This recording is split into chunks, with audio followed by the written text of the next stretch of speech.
Alastair Finch owns this room. He doesn't merely occupy it, he possesses it, the way a king possesses a throne room. The air itself seems to bend to his will, parting before him as he strides from his polished oak table to the jury box. His suit is a whisper of charcoal gray silk, a garment that costs more than the defendant will likely see in a decade. It is armor. It is a declaration. The courtroom is his kingdom. A cold, sterile box of wood paneling and muffled acoustics, where justice is not a principle to be sought but a product to be manufactured. And Alastair Finch is the master of the assembly line. He is a man carved from granite and prejudice, his face a mask of patrician condescension. His silver hair is perfectly coiffed, a stark contrast to the black heart beating a steady, arrogant rhythm in his chest. Today's case is a trifle. A footnote in his glorious career. A man named Samuel Jones. Finch glances at the defendant's table. He sees what he expects to see. A man in a cheap, ill-fitting suit, the fabric shiny with age. A man with tired eyes and shoulders slumped not just from the weight of the accusation, but from the weight of a life lived on the margins. A black man. A single father. To Finch, these are not details of a life, they are aggravating factors on an indictment.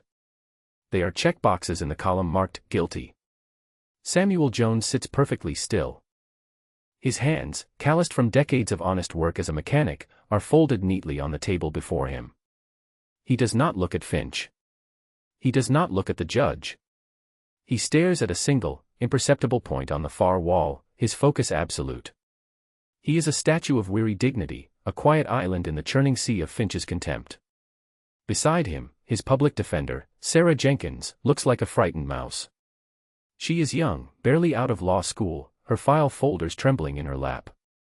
She believes in justice, a naive faith that this room is designed to crush. She sees Samuel Jones as a man, an innocent client. Finch sees her as a minor inconvenience, a speed bump on his highway to another conviction. Finch clears his throat, a sound like gravel being ground under a fine leather shoe. The room falls silent. Even the motes of dust dancing in the shafts of morning light seem to freeze in anticipation. Ladies and gentlemen of the jury, he begins, his voice a rich baritone that oozes false sincerity. He paces before them, a predator sizing up his prey. We are here today to discuss a matter of trust. The trust that holds our society together. The trust you place in your neighbors, in the businesses you patronize, in the very financial systems that allow our great city to function. He pauses, letting the words hang in the air. He is a showman, and this is his stage. And then, he continues, turning slowly, dramatically, to point a perfectly manicured finger at the defendant's table, we have men like him. The gesture is an accusation and a dismissal all at once. Samuel Jones. A man who looked at that trust, that sacred bond, and saw only an opportunity. A chance to take what was not his. The prosecution will show, beyond any shadow of a doubt, that this man, this individual, deliberately and with malicious intent, falsified financial records to defraud a local charity. A charity for orphan children, no less. A murmur ripples through the jury. It is a lie, a complete fabrication, but it is a beautiful one. It is simple.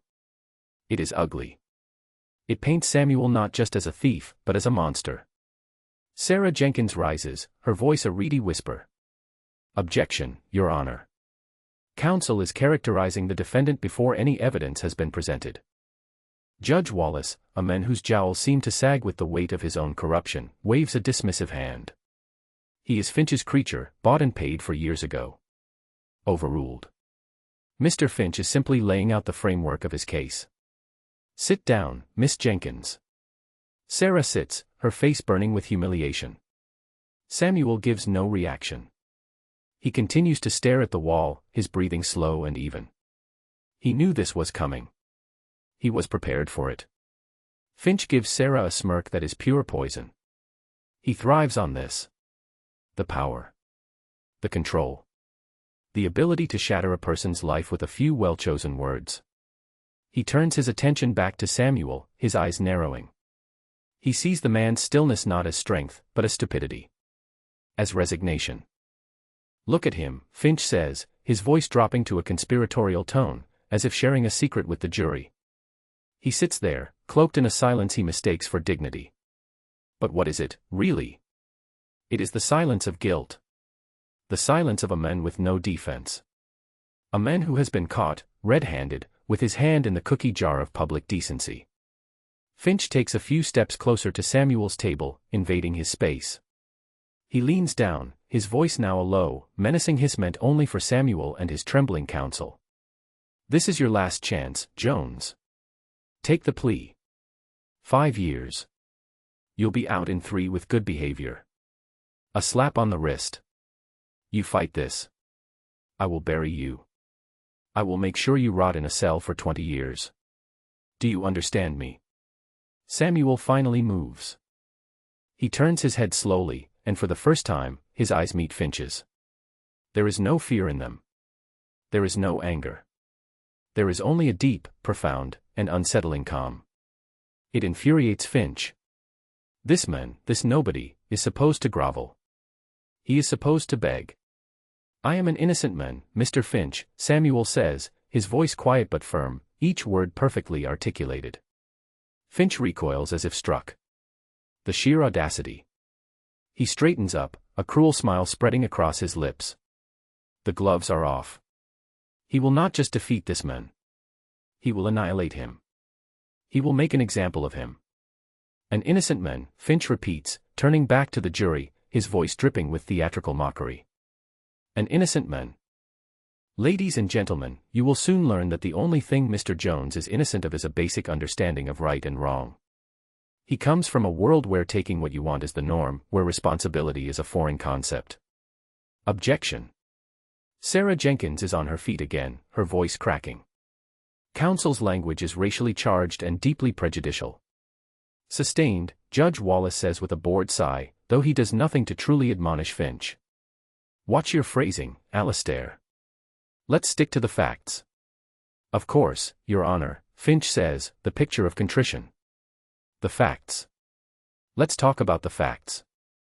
The fact is, Samuel Jones is a man who has failed at every turn.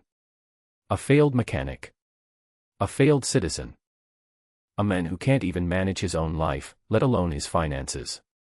He begins to circle the defendant's table, his words a relentless barrage. Each sentence is a stone thrown at Samuel's stoic silence. Finch is building a narrative, brick by ugly brick. He is not trying a case, he is performing a character assassination. He picks up a file from his own table. I have here Mr. Jones's financial records. A sad story, I must admit. A litany of late payments, of overdrawn accounts, of desperation. Is it any wonder that a man in such dire straits would turn to crime? It's practically a cliché. He tosses the file back onto the table with a dismissive thud. The sound echoes in the tense silence. He is enjoying himself immensely. He feels the jury in the palm of his hand. They see what he sees, a lowlife, a drain on society, a man who deserves to be caged. The defense will try to paint a picture of a sympathetic figure, Finch sneers. They will tell you he is a single father. They will try to use his child as a shield, as a tool to garner your pity. But I ask you to consider this, what kind of father resorts to crime? What kind of example does that set for a child? This is his favorite part. The personal attack. The moral high ground from which he can pass judgment. He feels a surge of righteous power. He leans against the jury box, making eye contact with each juror in turn. A father's first and most sacred duty is to provide. To protect. To set an example of integrity and hard work. By this measure, and by any other, Samuel Jones is a failure. A profound failure. Samuel's jaw tightens. Just a fraction. A tiny ripple in his pool of calm. It is the first sign of a crack, and Finch sees it. He presses his advantage, moving in for the kill. He sits there, silent. What is there to say? He has nothing. He is nothing. He brought a child into this world he could not properly care for, a world that he now seeks to cheat and defraud. He failed his community. He failed this city.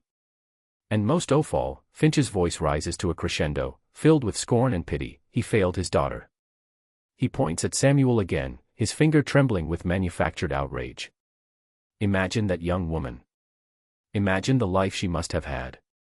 Growing up in the shadow of this man's incompetence, his poverty, his lack of moral fiber. Where is she today? What has become of her? She is probably just as lost and broken as he is. A tremor runs through Samuel. It is visible this time. A deep, shuddering breath. His hands, once folded, now clench into tight fists on the table. He has endured the lies about himself. He has weathered the storm of insults. But this is different. Finch sees the reaction and mistakes it for the final, breaking blow. He smiles, a thin, cruel line. He has won. The man is shattered. A lost cause, from a lost cause, Finch concludes, turning his back on Samuel as if he were no longer worthy of his attention. He faces the jury, ready to deliver his closing flourish. A man who is not just a drain on our resources, but a poison in the well of our society. A man who... Crack. The sound is not a gunshot, but it is just as loud, just as shocking. It is the sound of the heavy oak courtroom doors at the back of the chamber being thrown open with tremendous force, slamming against the plaster walls. Every head in the room swivels. Finch freezes mid-sentence, his arrogant smirk wiped clean from his face, replaced by a flash of irritation. Two figures stand silhouetted in the doorway. Men in dark, impeccably tailored suits. They are broad-shouldered and unsmiling, their eyes sweeping the room with a cold, professional assessment. They step inside, flanking the entrance like sentinels. Then, a third figure emerges from the hallway behind them. She walks into the courtroom, and the atmosphere changes instantly. The air, once thick with Finch's suffocating ego, suddenly becomes sharp, electric. She is a woman in her late 20s, tall and poised. She wears a navy blue pantsuit that is the female equivalent of Finch's armor, but hers is not about wealth, it is about authority. It is a uniform. Her hair is pulled back in a severe, immaculate bun. Her face is a study in controlled intensity, her dark eyes missing nothing. She walks down the central aisle, her heels clicking on the marble floor with a rhythmic, unnerving cadence. It is not a walk, it is a march. A purposeful, inexorable advance. She does not look at the jury. She does not look at the judge. She does not even look at the defendant, Samuel Jones. Her gaze is fixed, like a laser, on one person. Alastair Finch. Finch stares, bewildered. Who is this woman? He has never seen her before. What is the meaning of this interruption? He turns to the judge, expecting him to restore order.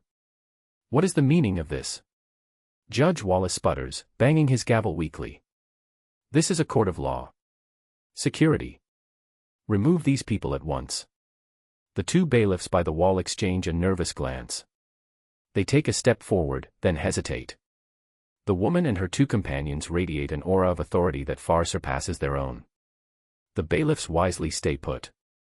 The woman does not stop until she is standing directly in front of the prosecutor's table, less than 5 feet from Alastair Finch.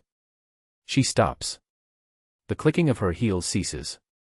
The silence that follows is absolute, a crushing weight. She looks Finch up and down, her expression one of utter, clinical contempt. It is the look a scientist might give a particularly loathsome specimen under a microscope. Finch finds his voice, though it is strained, laced with indignation. I don't know who you think you are, but you have just made a grave mistake. You are in contempt of this court. I will have you arrested. The woman's lips curve into something that is not quite a smile. It is colder. More dangerous. No, Mr. Finch, she says. Her voice is calm, clear, and carries the chilling resonance of polished steel. You are the one who has made the grave mistake.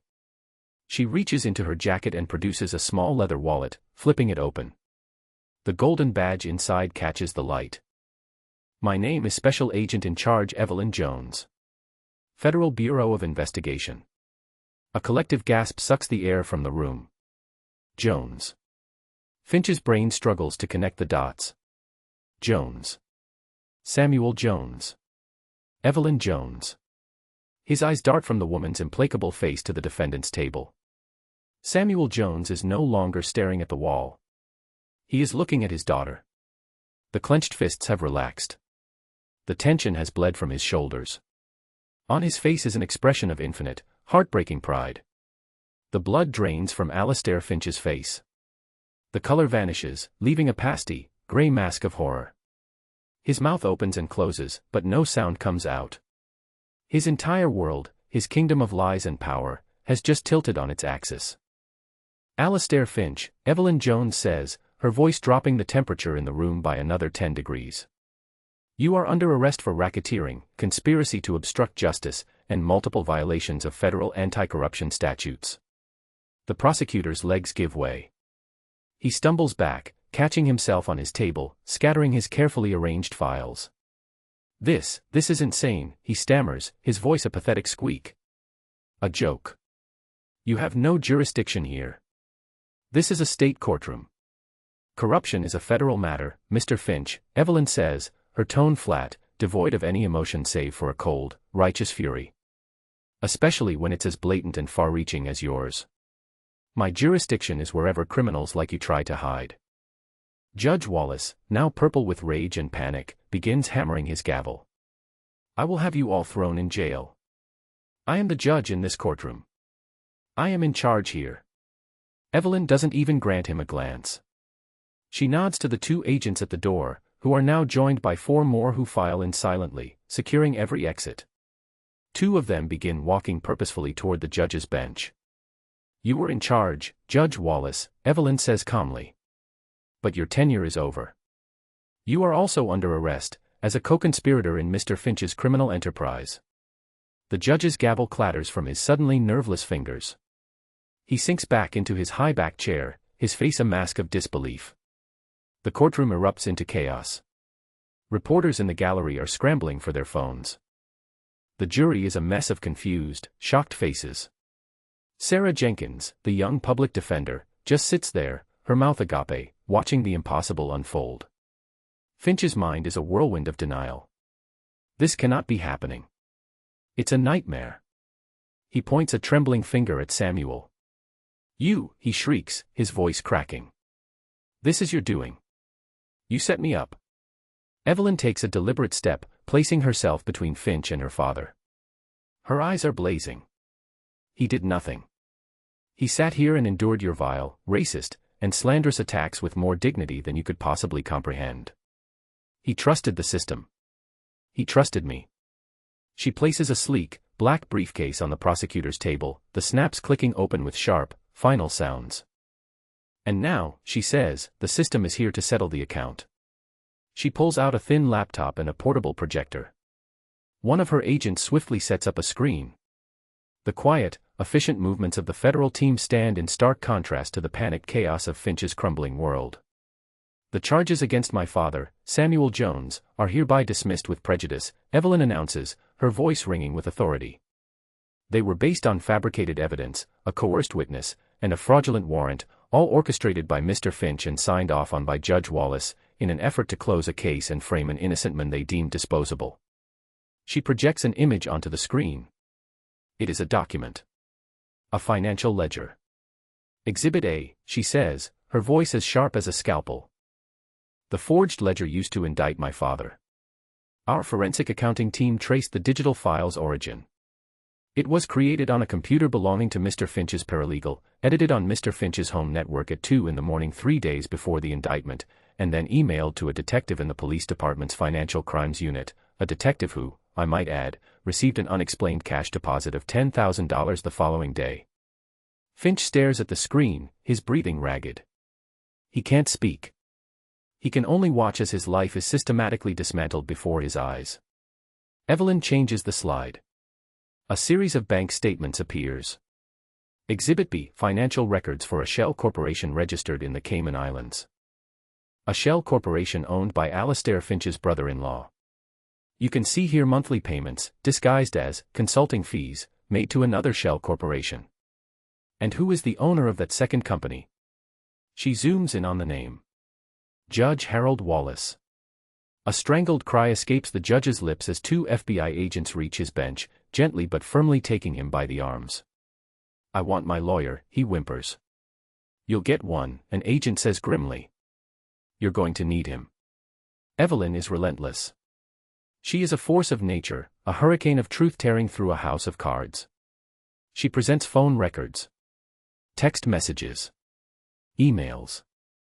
Each piece of evidence is another nail in Finch's coffin. She exposes a pattern of corruption stretching back years. Dozens of cases. Dozens of innocent people, mostly poor, mostly minorities, railroaded into plea bargains or wrongful convictions to pad Finch's win-loss record and fuel his political ambitions. He had planned to run for district attorney next year. The paralegal, a mousy woman sitting in the gallery, begins to sob uncontrollably. The detective, also present as a witness, turns a ghastly shade of green. Finch's entire corrupt network is collapsing in on itself, live and in public. Finch finally snaps. The last vestiges of his composure shatter. Lies, he screams, his voice raw with desperation. All of it. Forged. Fabricated. You can't prove any of this. You're a vindictive witch. You're doing this because of him. He points wildly at Samuel. Because I dared to speak the truth about this worthless piece of trash. The courtroom falls silent at his outburst. The raw, unfiltered venom in his voice hangs in the air. He has just confirmed every unspoken accusation. Evelyn doesn't flinch.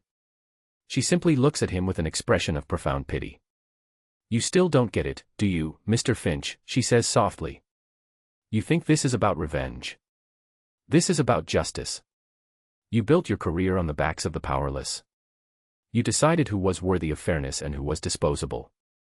You saw my father not as a man, but as a statistic. A stepping stone. She gestures to the screen. You asked what had become of his daughter. You painted a picture of a broken, lost girl. You were wrong. Her voice swells with a fierce, protective pride. My father is the strongest man I have ever known.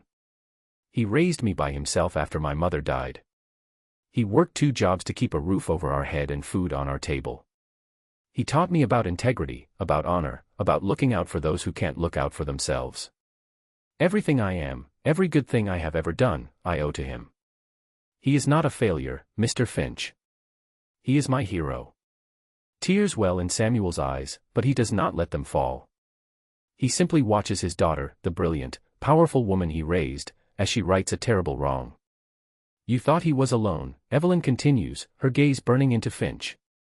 You thought he had no one. That's the mistake men like you always make. You underestimate people.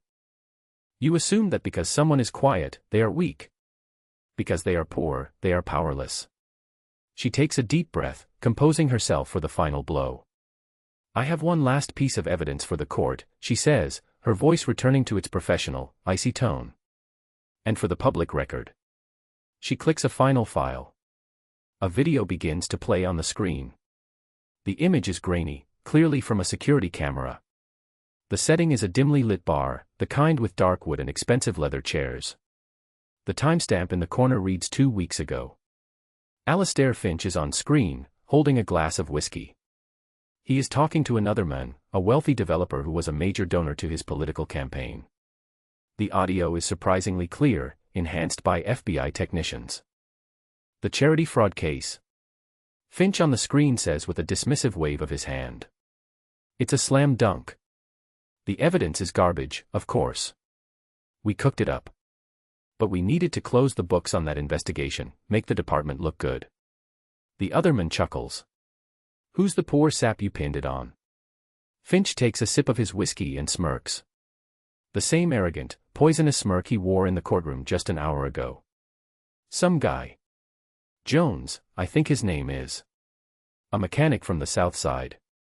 The perfect patsy. He's got no money, no connections. A public defender fresh out of the bargain bin. Who's he going to complain to? Finch leans in, his voice dropping. The best part. He's one of them. You know. We just pin it on the next broke black guy who walks through the door. The jury will eat it up. Judge Wallace is in my pocket, as always. The guy's a nobody.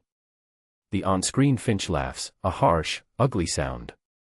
He's got a kid, apparently. A daughter. Probably some dropout working at a gas station, if she's working at all. He'll be grateful for 3 hots and a cot. We're probably doing him a favor. The video ends. The screen goes black.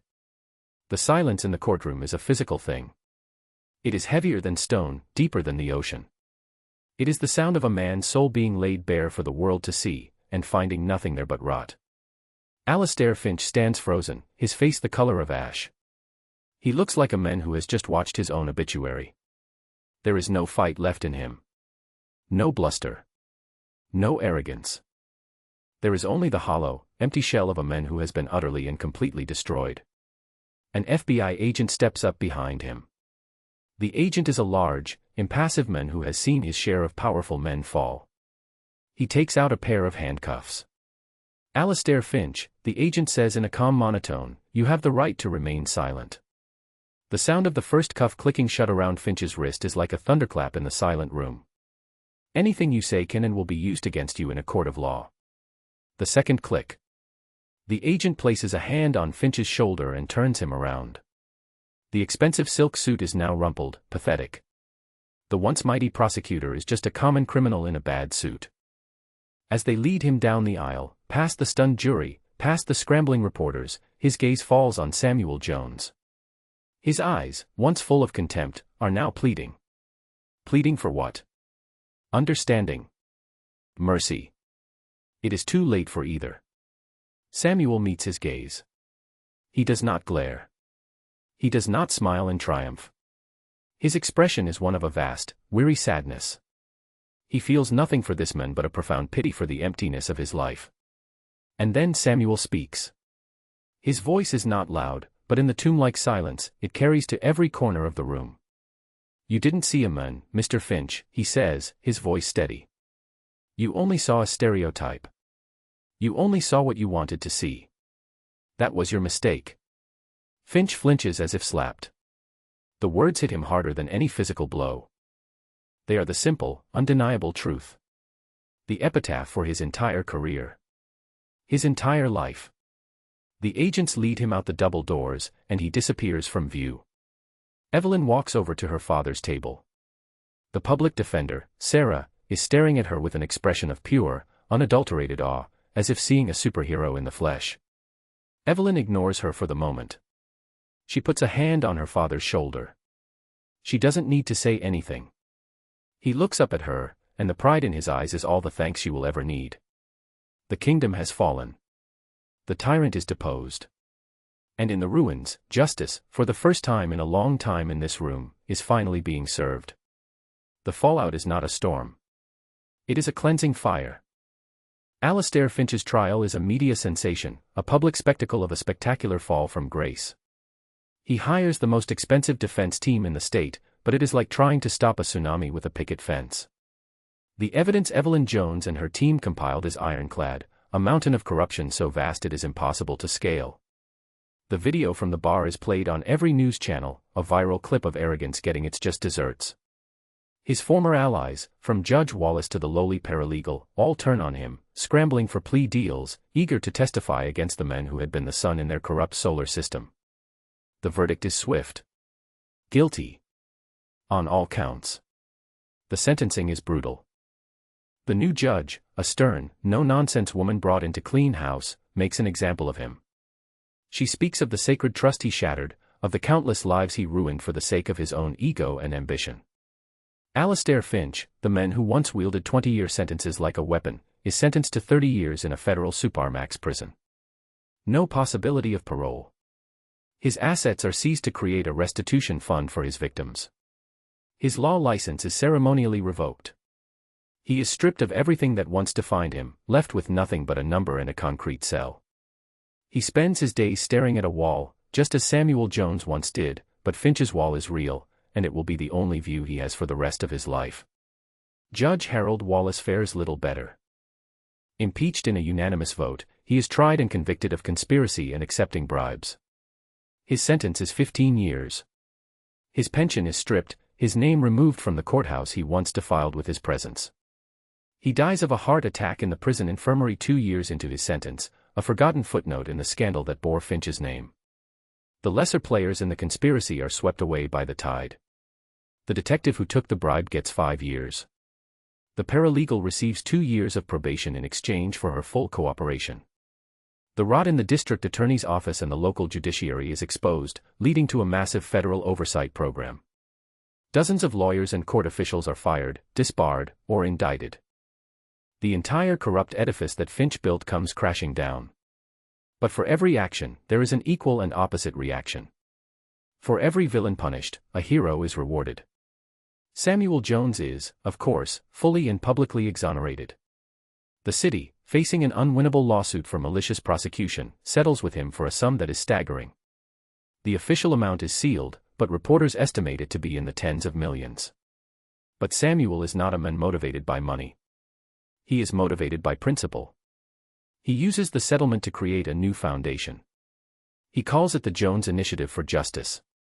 Its mission is simple: to provide top-tier legal defense for those who cannot afford it, for the men and women railroaded by a system that sees them as disposable. And who does he hire as his lead counsel? Sarah Jenkins. The young, overwhelmed public defender is given the resources she had only dreamed of. She blossoms into a formidable legal warrior, fueled by the memory of her own helplessness in that courtroom. She becomes a champion for the underdog, winning case after unwinnable case, her name becoming a symbol of hope for the hopeless. Evelyn Jones becomes a national hero. The story of the brilliant FBI agent who took down a corrupt prosecutor to save her own father is the stuff of legend. She is promoted, offered a position as deputy director of the FBI's Criminal Investigative Division at the Pentagon. She is a policymaker now, a force for systemic change, working to ensure that what happened to her father can never happen to anyone else again. She reforms protocols, pushes for greater accountability, and becomes one of the most respected and feared figures in American law enforcement. But perhaps the most profound change is the one that cannot be quantified in a headline or a bank statement.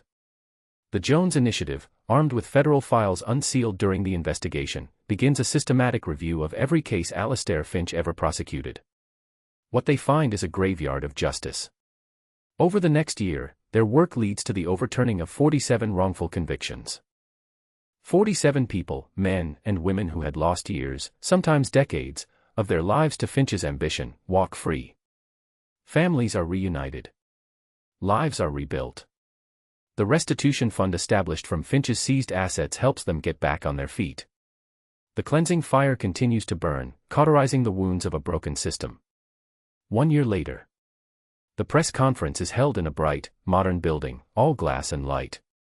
A brass plaque by the door reads, "The Samuel Jones Center for Justice." It is the headquarters of his foundation, a beacon of hope in the very neighborhood Finch once dismissed as a lost cause. Samuel Jones stands at a podium. He is a different man. The weariness is gone from his eyes, replaced by a calm, steady fire. He wears a simple but well-tailored suit, a gift from his daughter. He looks comfortable. He looks like a man who has found his purpose. The room is packed. Reporters, community leaders, and the families of the exonerated hang on his every word. Standing to his side are Evelyn and Sarah Jenkins. Evelyn is not in her FBI uniform today. She is in a simple dress, her hair down. She is not Special Agent in Charge Jones. She is just a proud daughter. Samuel finishes his prepared remarks about the Foundation's latest victory, the exoneration of a man who had served 22 years for a crime Finch knew he didn't commit. He sets his notes aside and looks out at the crowd, his gaze warm and direct. "I'm often asked if I'm bitter," he says, his voice quiet, yet commanding the attention of the entire room. "If I hate the men who tried to destroy my life, who insulted my family, who saw me as less than human." The honest answer is no. I don't have room in my heart for that kind of poison. I only have room for pity. He pauses, letting the thought settle. Power that is not tempered with empathy, he continues, is not power at all. It is just tyranny waiting for its moment. Alastair Finch had power. He had influence. He had a kingdom. But his foundation was built on sand. It was built on the arrogant belief that some people matter more than others. That is the most dangerous lie in the world. He looks over at his daughter, a flicker of a smile on his lips. Arrogance is a shield made of glass. It looks strong, it glitters in the light, and it makes the person holding it feel invincible. But they forget one important thing. The smallest stone of truth, thrown with conviction, can shatter it into a million pieces. The room is silent, captivated. A year ago, in a courtroom not far from here, a man tried to judge me. He put my life, my character, my fatherhood on trial. He thought he was the one asking the questions. He thought he was the one in control. Samuel Jones looks out at the faces before him, faces of hope, of gratitude, of second chances. But he was wrong. All along, without ever realizing it, he was the one on trial. And his own words, his own prejudice, his own blind arrogance, were the only evidence the world needed to convict him.